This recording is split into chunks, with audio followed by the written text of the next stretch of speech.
Lancé en 2017 dans le cadre de la coopération entre l'Italie et le Sénégal, le programme d'appui au développement économique et social du Sénégal, le PIDES, vise à lutter contre la pauvreté, la protection sociale et genre.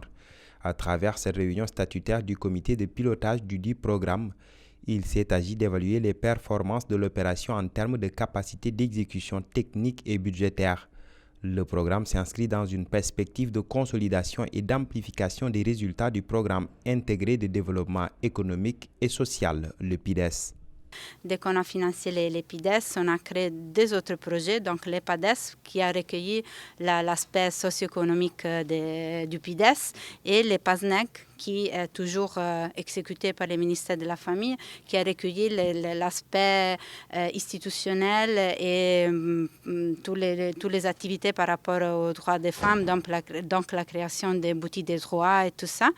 Donc, on a prévu un financement de presque des millions d'euros pour une deuxième phase du PASNEG 2, donc un PASNEG 2.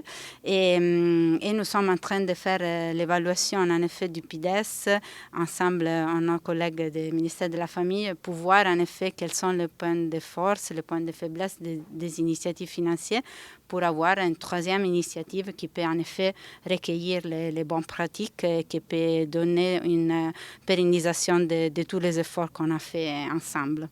L'amélioration de l'accès des groupes vulnérables aux infrastructures et des services sociaux de base, le soutien et le financement des activités génératrices de revenus des groupes vulnérables sont, entre autres, les composantes autour desquelles s'articule le PADES. Ainsi, dans le but de libérer le potentiel productif des cibles vulnérables, il est prévu la construction et l'équipement de 47 infrastructures dans les régions prioritaires que sont Dakar, Sédhiou et Kaolack. Pour que la femme puisse être autonome, il faut qu'elle puisse disposer de services sociaux qui puissent l'accompagner dans son processus d'autonomisation.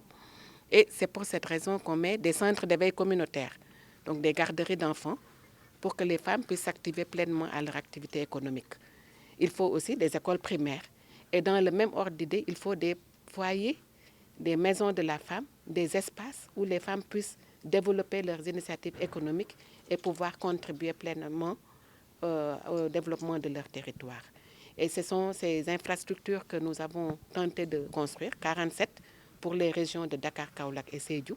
Et nous avons bouclé le processus, nous avons signé les contrats et nous allons partir très prochainement vers la mise en œuvre.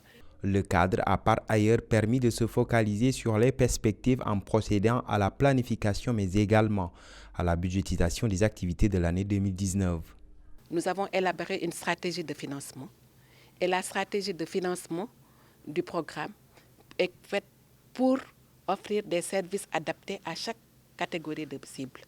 Nous avions dans le PIDES une stratégie de financement, mais les cibles se sont élargies dans le cadre du PADES. Donc il fallait capitaliser sur le PIDES, mais aussi sur d'autres programmes qui ont les mêmes cibles pour pouvoir capter l'essentiel et offrir des services adaptés. Et cette stratégie a été opérationnalisée à travers le développement de partenariats avec les structures financières décentralisées que vous avez vues, avec qui nous avons noué des partenariats et qui vont nous aider à opérationnaliser la partie équipement. Mais le financement est au niveau des mutuelles, mais il faut bien des personnes qui soient là pour accompagner l'identification des porteurs d'initiatives, la formulation des projets et le suivi de ces projets. Le coût global du projet s'élève à 17 500 000 euros, environ 12 milliards de francs CFA. Les femmes, les jeunes, les familles, les membres d'organisations et d'entreprises sont, entre autres, les cibles du programme.